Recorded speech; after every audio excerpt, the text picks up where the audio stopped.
Salam sejahtera bagi kita semua. Senang boleh bertemu kembali untuk kita sama-sama merenungkan firman Tuhan. Mari kita berdoa. Kami bersyukur boleh kembali mendengar firman-Mu. Bimbinglah Tuhan supaya kami mampu melakukannya dalam Yesus Kristus. Amin. Hari ini kita akan membaca yang tertulis dalam surat Yohanes yang pertama. 1 Yohanes pasal 5 ayat yang ke-16, firman Tuhan. Kalau ada seorang melihat saudaranya berbuat dosa, yaitu dosa yang tidak mendatangkan maut, hendaklah ia berdoa kepada Allah, dan Dia akan memberikan hidup kepadanya, yaitu mereka yang berbuat dosa yang tidak mendatangkan maut. Ada dosa yang mendatangkan maut. Tentang itu tidak kukatakan bahwa ia harus berdoa.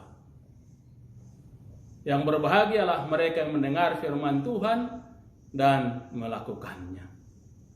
Pedulilah dengan sesama. Bapak, Ibu, dan saudara-saudaraku yang dikasihi oleh Tuhan kita Yesus Kristus.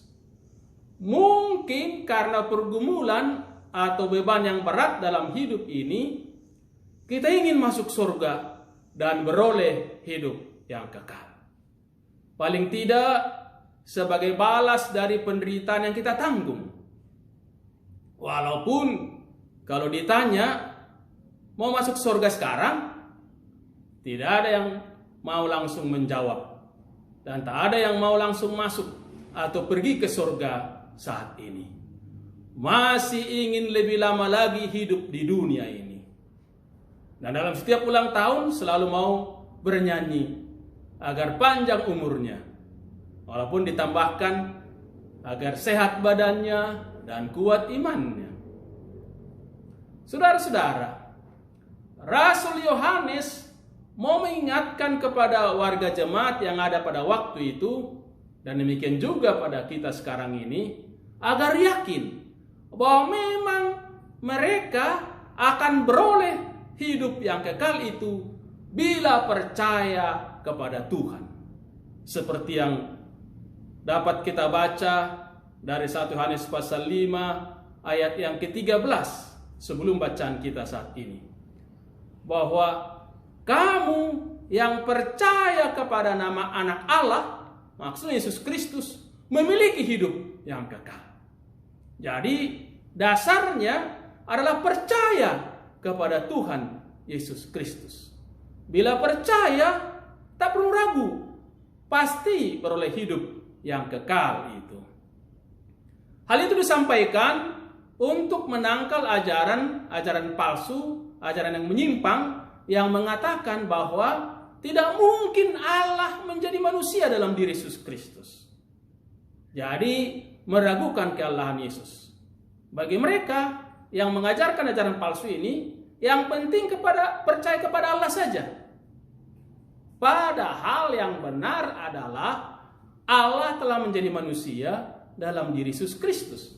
Tetapi mereka menyangkal kemanusiaan Yesus juga. Dampaknya adalah hubungan dengan manusia atau sesama manusia bagi mereka tidak penting. Tingkah laku atau tindakan terhadap sesama tidak penting diperhatikan, sebab yang penting adalah hubungan dengan Allah baik. Berbuat apa saja di dunia tidak jadi masalah. Tidak ada pengaruhnya dalam kehidupan yang kekal itu. Berbuat sesuka hati boleh. Menyakiti sesama, berbuat apa saja terserah. Itu tidak ada hubungannya dengan kehidupan yang kekal. Karena hidup kekal tidak ada hubungannya dengan masalah sosial dan kesusilaan. Menurut mereka seperti itu. Yang penting selamat di surga dan terima hidup kekal.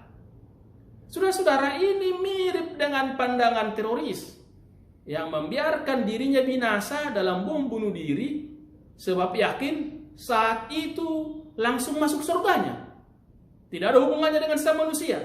Tidak peduli orang lain jadi korbannya. Yang penting ke surga. Yang penting bersama bidadari di surga nanti. di dunia tidak perlu nikmati hidup.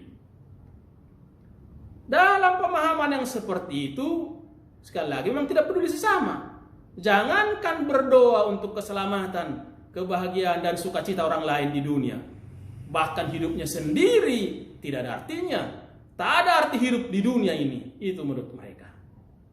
Nah, Tuhan melalui Rasul Yohanes mengajarkan sebaliknya. Tuhan sungguh menghargai hidup kita di dunia ini. Karena itu, Dia mau menjadi manusia untuk menolong kita, agar juga menghargainya. Maka kita harus menghargai kemanusiaan kita. Tuhan yang menugaskan kita hidup di dunia ini. Memang kita bukan orang dunia, tetapi tinggal di dunia dan untuk menjadi berkat bagi dunia ini. Karena itu, sebagai orang-orang yang telah menerima keselamatan dari Tuhan, kita perlu memikirkan sesama kita yang menderita dan berkesusahan, agar dapat menikmati hidupnya di dunia ini juga. Agar kita dapat bersama-sama menikmati kebaikan Tuhan selama kita diizinkan Tuhan hidup di dunia ini. Sebab keberadaan kita di dunia adalah karena kehendak Tuhan. Kita ditugaskan di dunia ini. Karena itu, bila ada saudara atau sesama kita yang menderita karena perbuatannya, yang mengalami kesusahan karena tindakannya yang menyimpang dan dari kehendak Tuhan, jangan kita biarkan. Jangan kita tidak pedulikan. Kita justru harus mengajaknya untuk berbuat yang baik dan benar. Kita harus mengajak dia kembali ke yang Tuhan inginkan, ke jalan yang Tuhan inginkan, supaya menikmati kebaikan dari Tuhan. Jangan tidak peduli dengan mereka itu, walaupun penderitaannya karena perbuatannya, tapi kita harus tetap peduli keselamatannya di dunia ini. Tadi kita membaca dari 1 Yohanes 5 ayat 16 itu. Kalau ada seorang melihat saudaranya berbuat dosa, yaitu dosa yang tidak mendatangkan maut, hendaklah ia berdoa kepada Allah, maka Dia akan memberikan hidup kepadanya, dan seterusnya. Jadi kita harus peduli dengan sesama kita. Jangan kita biarkan. Tidak boleh kita hidup egois dengan mementingkan diri kita sendiri. Yang penting saya saja. Tapi kita harus prihatin dengan masalah atau pergumulan orang lain. Karena itu, bila melihat orang lain susah, menderita, sengsara, segeralah berdoa, segera mendoakannya dan menolongnya. Itu perintahnya kepada kita sebagai umat Tuhan. Mungkin ada yang berkomentar, apa bisa saya menolong? Belum tentu saya bisa menolongnya. Sebab saya sendiri juga bukannya sudah mampu. Tetapi saudara-saudara, yang diminta adalah kesediaan kita untuk memperhatikan, untuk menolong. Namun yang sesungguhnya menolongnya adalah Tuhan. Kita diminta mendoakannya kepada Tuhan, maka Tuhan akan menolongnya. Seperti teks tadi berbunyi.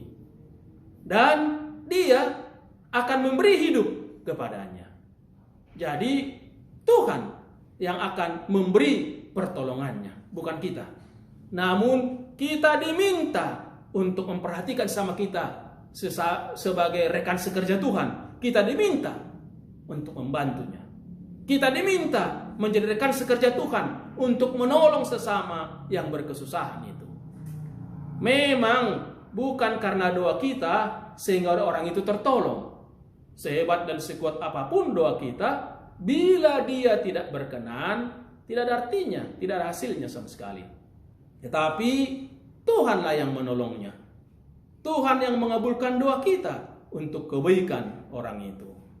Namun yang diminta adalah kita tunjukkan perhatian kita kepada sesama, apalagi yang membutuhkan pertolongan itu. Maka Tuhan akan melakukan kehendaknya kepada orang itu. Jadi tugas kita lakukan, dan Tuhan akan meneruskan kehendaknya. Poinnya adalah peduli sesama. Jangan hanya memikirkan diri sendiri. Justru melalui perhatian kepada sesama, kita menunjukkan bahwa kita percaya kepada Tuhan dan beroleh hidup yang kekal itu. Sebaliknya, bila kita tidak peduli sesama, melainkan hanya memikirkan diri sendiri, tidak peduli lingkungan kita, lingkungan di sekitar kita, maka kita bukanlah pemilik keselamatan dan hidup kekal itu. Malahan kita berada dalam kegelapan. Maka mari kita tunjukkan diri kita sebagai alat Tuhan, sebagai orang yang percaya kepada Tuhan yang memberi hidup bagi kita. Ia juga mengharapkan kita meneruskan hidup yang Tuhan anugerahkan itu kepada yang lainnya dengan menunjukkan perhatian kita. Mari kita menjadi alat tangan kasih Tuhan bagi sesama kita, supaya kita dan orang lain, yaitu sesama kita, juga beroleh keselamatan.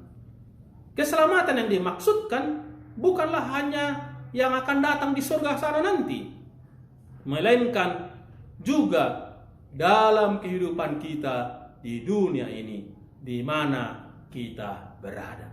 Terpujilah Tuhan. Amin. Kita berdoa.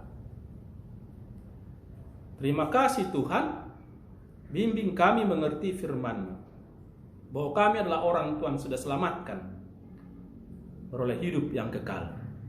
Mampukan kami menunjukkan itu, dengan juga memperhatikan, mendoakan orang lain yang jauh dari Tuhan, meninggalkan Tuhan, yang menderita, yang susah, supaya mereka mendapat pertolongan dari Tuhan. Bimbing kami memperhatikan mereka sebagai rekan sekerja Tuhan. Sebab itulah maksud Tuhan menghadirkan kami di dunia menjadi berkat bagi orang lain. Banyak penderitaan di dunia ini Tuhan.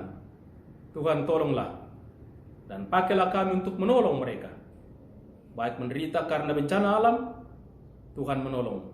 Menderita karena dampak COVID-19 ini, tolonglah kami semua Tuhan, dan pakailah kami sebagai umat-Mu menunjukkan cinta kasih Tuhan kepada banyak orang yang menderita.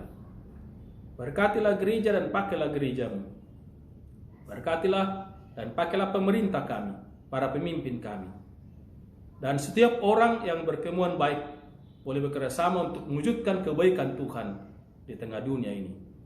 Kami ingin menikmati kehendak-Mu di dunia ini, dan pakailah kami juga untuk mengajak orang lain menikmati kebaikan-Mu di dunia ini. Dalam Yesus Kristus kami berdoa. Amin. Tuhan menyertai dan memberkati kita sekalian. Salam penuh kasih.